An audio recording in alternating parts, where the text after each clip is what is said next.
Magandang umaga! Ngayong araw, tatalakayin natin ang electrical tools. Bago tayo magsimula, ano nga ba ang electrical tools? Ang electrical tools ay mga kagamitan na ginagamit ng mga electricians o tekniko para sa pag-install, pag-aayos, at pagpapanatili ng mga electrical systems o kable. Ang mga tools na ito ay idinisenyo para sa ligtas at epektibong pagtatrabaho sa mga bagay na may kinalaman sa kuryente. Narito ang ilang karaniwang electrical tools at ang kanilang mga gamit. Simulan natin sa screwdrivers. Ang screwdriver ay ginagamit upang paghigpit at pagluwag ng mga tornilyo. Ito ay may iba't ibang haba, tip at hawakan. Ang paggamit nito ay nakadepende sa ulunan ng tornilyo, gayon din sa espasyo ng paggagamitan. Karaniwang uri ng screwdriver ay ang Phillips screwdriver na may hugis screws o star, at flat screwdriver naman na may pa-minus na ulunan. Sunod naman ay ang mga pliers, ginagamit sa pagputol, paghawak at pagliko ng mga wires. Kilala ang side cutting pliers sa pagputol ng wires at maliliit na metal. Long nose pliers naman ang ginagamit para sa masisikip na espasyo at panghawak ng maliliit na components. Bukod sa long nose pliers na panghawak, ay gumagamit din tayo ng combination pliers. Ito ay ang pinaka-multifunctional tool dahil kaya nitong putulin, hawakan at likuhin ang mga wire. Napakahalaga ng mga pliers sa paggawa ng electrical connections. Ang soldering tools naman ay mahalaga para sa electronics at electrical works dahil permanente nitong pinagdidikit o pinagkokonekta ang dalawang wire gamit lamang ang init at lead. Isa sa mga soldering tool ay ang soldering iron. Naglalabas ito ng init upang tunawin ang soldering lead. Pangalawa ay ang desoldering tool, para alisin o linisin ang natunaw na soldering lead. At upang maiwasan ang aksidente, tayo ay gumagamit ng soldering stand. Ito ay isang ligtas na patungan ng soldering iron habang hindi ito ginagamit. Pag-usapan naman natin ang measuring tools.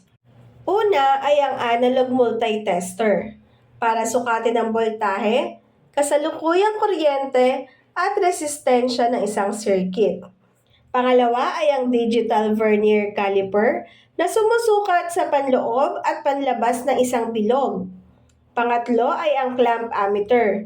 Ginagamit ito upang otomatikong masukat ang current na dumadaloy sa isang wire. Ang cutting tools naman ang susunod.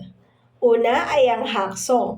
Ginagamit para sa pagputol ng mga metal at plastic. Pangalawa ay ang wire stripper, para alisin ang balot ng wire nang hindi nasisira ang mismong kable. Ang holding tools naman ay tumutulong sa pagpirmi ng mga materyales habang nagtatrabaho.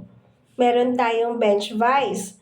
Ito ay pirming nakakabit sa isang lamesa upang pirmi nitong mahawakan ang mga bagay-bagay para sa mas ligtas at epektibong pagtatrabaho. Sunod naman ay ang tweezer. Perpekto ito para sa paghawak ng mga maliliit na electronic components.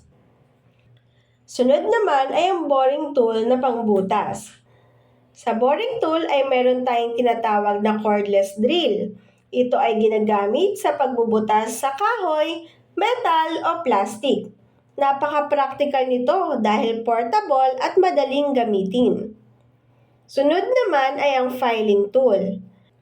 Itong half-round file ay ginagamit sa paghasa at paghuhubog ng mga metal. Nakakatulong ito sa pagtatanggal ng mga matatalas na gilid at paggawa ng mas makinis na finish. Sunod naman ay ang grinding tool. Ang angle grinder ay isang grinding tool na ginagamit sa paggiling, pagputol, at pagpino ng metal at iba pang materyales. Gumagamit ito ng kuryente para sa mabilis na pag-ikot. Ngayon naman ay ang striking tool. Isa sa mga kilalang striking tool ay ang ballpeen hammer. Ito ay isang pamukpok na may bilugang dulo na ginagamit sa metalworking upang hubugin ang mga pakurbang metal at patag na ulunan sa kabilang dulo para sa pagpapantay ng metal. At ang panghuli sa electrical tool ay ang driving tool. Ang wrench ay nabibilang sa driving tool. Ang tawag dito ay combination wrench.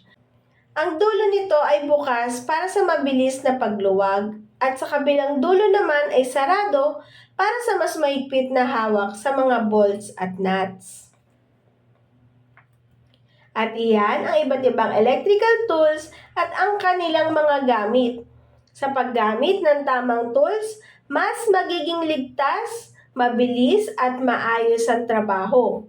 At tandaan, palaging unahin ang kaligtasan. Salamat sa pakikinig.